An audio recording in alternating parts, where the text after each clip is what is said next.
Setting Limits with a Strong-Willed Child. Today's show will provide you with the guidance that you need to minimize misbehavior and to teach your child or your learner in the clearest and most understandable way your rules as a parent or as a teacher. My name's Michael Woods. I'm an autism and inclusion specialist for St. Louis's largest school district. I'm a board-certified associate behavior analyst, and I'm a father of triplet boys, all three boys on the autism spectrum. How do children learn rules? Well, here's a pretty good quote from developmentalist Jean Piaget. And his quote is, "The thinking and learning of children is qualitatively different than adults. Children think and learn concretely. For younger children, immediate experience plays a greater role in shaping their reality." So, what does this mean for parents or for teachers?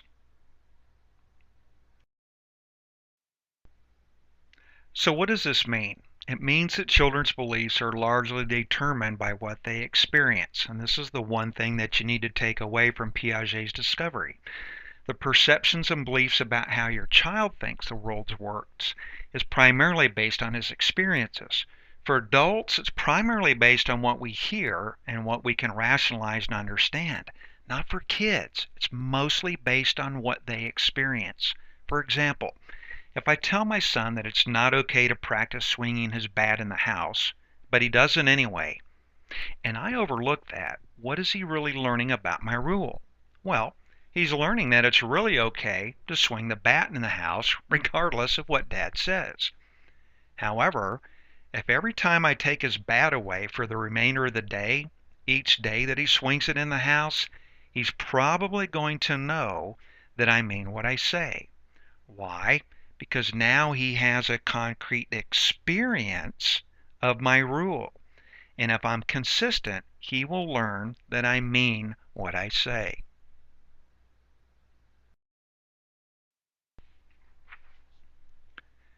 So what does this mean to you? Well, basically, adults teach rules in two basic ways. We teach rules with our words, but we teach rules also with our actions. Now, both of those teach a lesson, but only your actions are concrete for your child. And so it's actions, not words, that define your rules for children. So when your actions and your words match consistently, strong-willed children who will test you will begin to learn through experience, that would be your action part, to take your words seriously and begin to recognize the rules behind them.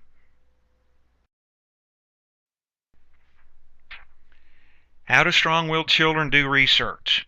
Well, let me ask you this. Does your child or your learner come up to you and say, "How much authority do you really have here?"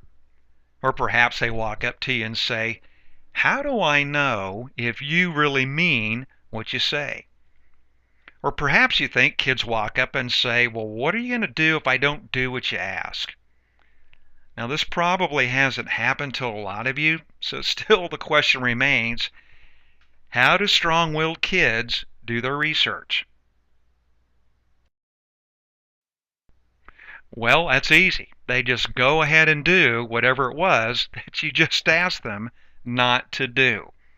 Most kids don't ask the questions that I just mentioned with their words, but if you think about it, they do ask those questions with their behaviors. And this is called limit testing behavior, and it's how your kids do their research. Testing your limits answers their questions more reliably than your words.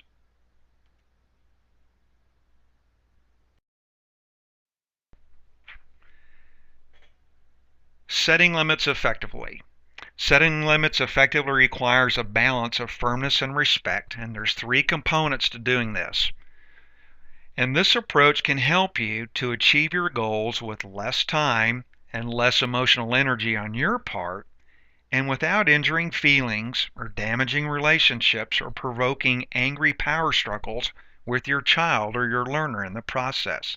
And there's basically three good steps to setting limits effectively. 1, give a clear message. 2, provide limited but reasonable choices. And 3, use instructive consequences that hold children accountable for their actions. Let's start by talking about giving a clear message. How do you use your words in the clearest and most understandable way? To deliver a clear message, you need to be direct and specific. A clear message informs children directly and specifically what you want them to do. It's not clean up your mess, but more directly and more specifically, you would say something like, you need to put the blocks back in the bucket. Be prepared to tell your child or your learner when you want something and how you want them to do it. And then a lot of times, the fewer the words you use, the better.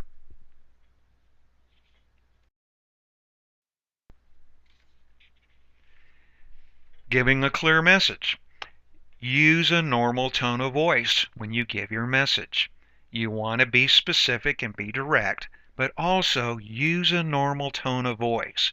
Your voice should communicate that you're firm and in control. It shouldn't communicate that you're anxious.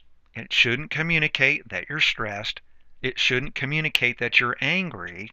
It should pretty much be a normal tone of voice, but firm. I work with a lot of strong-willed kids, and if they can sense or if they can hear from your tone of voice that you're anxious or that you're stressed, or from your facial expressions and or your voice that you're angry, then they know they're pushing your buttons, and that is like a green light to continue in with power struggles.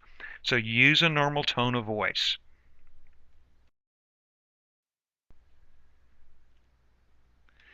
Another thing that you want to do to set limits effectively is to provide limited but reasonable choices. Using limited choices is a highly effective method for handling testing while teaching your child or your student responsibility. Here are some of the guidelines for using limited choices. You want to restrict the number of the choices that you present. In other words, limit the options to 2, maybe 3 at most. Remember that the fewer number of choices you present, the easier it's going to be for your child or your learner to make a choice. You give a strong-willed child 5 or 6 choices or options, they're going to press for more. Keep it down to 2, maybe 3 at the most. And remember that the younger the child, chronologically or developmentally, the less choices that they should be presented.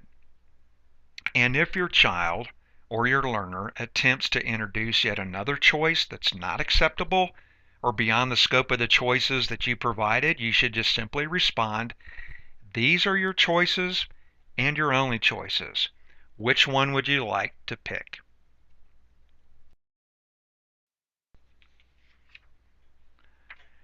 Guidelines for using limited choices. Here's another one. State the consequences of your limits. By stating the consequences up front, you're providing your child or your learner with all of the information that they need to make a good choice. Failure to state a consequence for each choice that you provide is probably going to invite testing.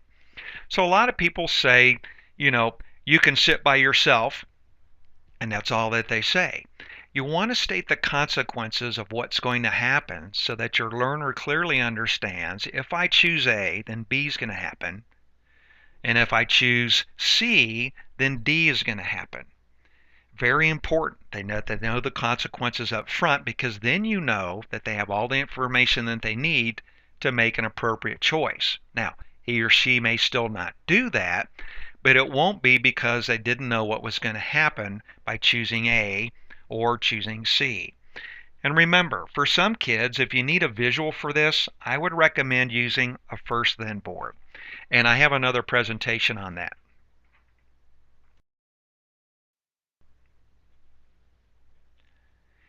Instructive consequences. Consequences teach children to tune into your words. Why? Because a consequence involves action on your part. And remember, it's action that speaks louder than words the more developmentally young a child or a learner is. No matter how clear your message is, children still may decide to test. And when they do, it's time to act. Talking is done. Don't negotiate. Don't bargain. Don't repeat yourself for the fourth or fifth time. Don't provide the seventh or eighth reminder. The talking is done. It's time to act and to follow through on the consequences that you stated for each course of action or each choice that you provided. You need to answer their research question with a concrete action, because actions speak louder than words.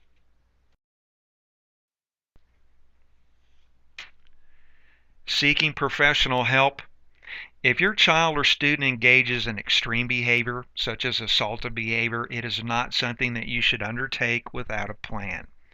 You need to develop, with the help of a trained professional, a set of crisis response procedures that are designed to look out for the care, the welfare, and the safety of everyone, the child and the adults involved, if this becomes a crisis situation. And if this is an area of concern for you, please seek out professional assistance from a local county agency or a local school district. Now, for a more detailed presentation on this topic, go to my website, www.makingroom.net. That's www.makingroom, one word, .net. Go to the download section and the radio show section, and you'll find a much more detailed presentation on this topic.